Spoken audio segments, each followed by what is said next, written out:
இந்த மாதிரி சிறுதானியத்துல அடிக்கடி குழந்தைங்களுக்கு செஞ்சு கொடுங்க. ரொம்ப ரொம்ப ஹெல்தியா இருக்கும். வாங்க என்ன ரெசிபின்னு பாத்துடலாமா?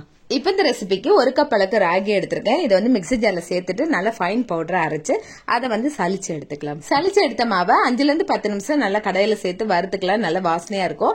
இதை வந்து பிளேட்ல மாத்திட்டு 1 கிளாஸ் தண்ணியில உப்பு சேர்த்து நல்லா சூடு பண்ணிருக்கேன். இந்த மாதிரி சூடான தண்ணியில நம்ம வந்து கொஞ்சம் கொஞ்சமா சேர்த்து பிசைஞ்சுக்கலாம். மாவு பிசையும் போது பாத்தீங்கன்னா இந்த மாதிரி புடிச்சா பிடிக்கணும், உதுத்து விட்டா உதிர்ந்தரணும். இந்த மாதிரி பதத்துல இருக்கணும். அதே மாதிரி கட்டி கட்டியா இருந்ததுன்னா மிக்சியில ஒரு பல்ஸ் மோடு விட்டு எடுத்து பாருங்க. ரொம்ப ரொம்ப சாஃப்டா இருக்கும்.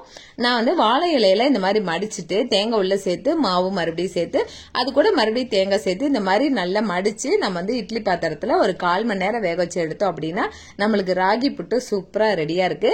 இது கூட நெய், நாடு சர்க்கரை எல்லாம் போட்டு பரிமாறலாம். வாழைப்பழமும் சேர்த்து சாப்பிட்டு பாருங்க. அட்டகாசமா இருக்கும். டேஸ்ட் வேற லெவலா இருக்கும். ட்ரை பண்ணி பாருங்க. வீடியோ பிடிச்சா லைக் பண்ணுங்க. தேங்க்யூ.